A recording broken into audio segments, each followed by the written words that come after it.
blending layers. It's one of my favorite tricks. So I have a coloring book image here, and if you're interested in fixing line art on coloring book images, I have a video in the same level system. It's a couple videos back. It's called Fixing Pixelated Line Art. If you watch that, you can fix up your line art, and it works out quite well.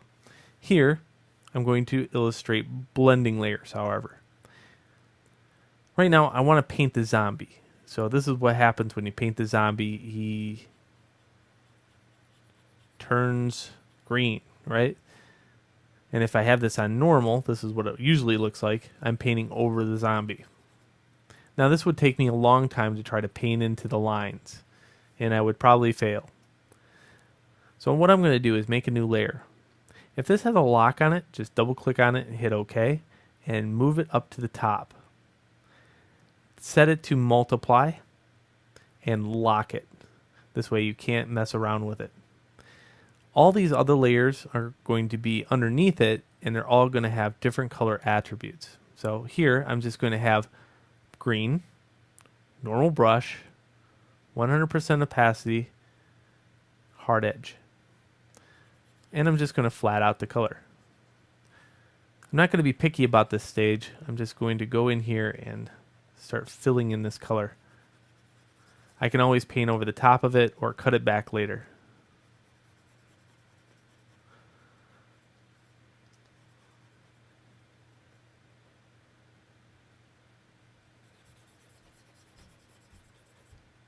Alright, that's great.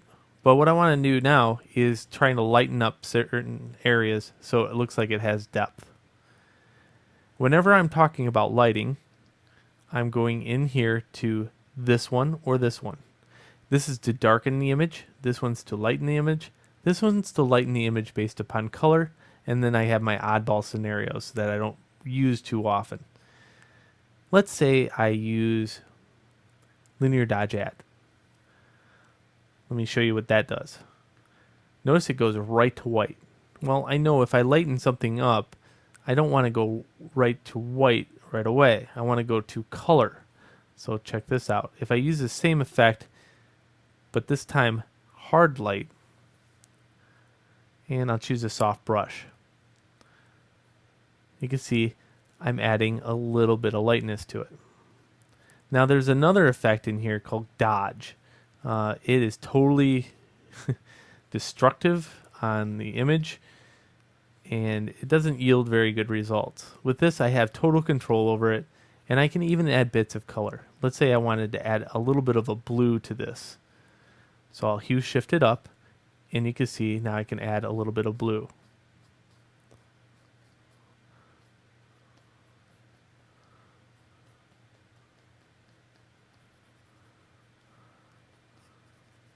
So every once in a while I'll hit it with blue just for entertainment's sake, and maybe around here.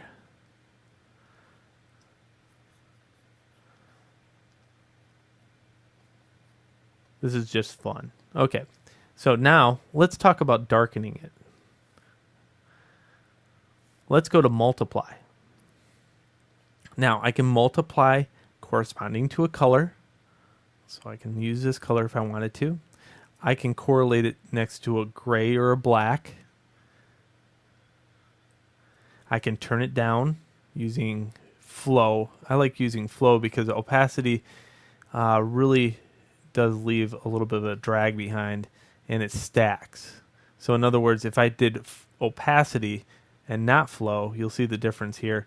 If I put a 50% opacity here and go like this and then do it again, it gets darker. Sometimes that's good, sometimes it's bad. I like to just use flow. Again, it's all who you are and how many times you've done this. Now, the wondrous thing about doing it this way, again, I'm not going to be too picky. I'm just darkening in areas that I think needs to be darkened in.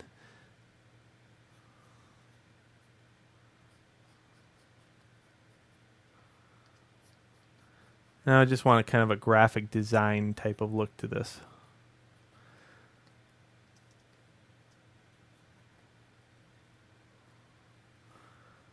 Just going to kind of go like this. And I could turn this a little bit down using opacity.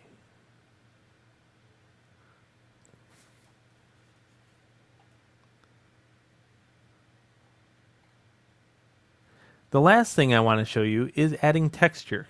So let's go look at texture. Let's type in, I don't know if they have zombie skin, but let's try it. Zombie skin. I'll go to images and I'll put texture here. Texture. And we'll look for zombie skin texture. Here is a good picture of zombie skin texture. I'll just copy this image and put it in Photoshop. I'll edit, paste it, and I'll set this to a different mode. I'll set it to like overlay or soft light or multiply. And you can see that on top of everything else, it looks pretty cool.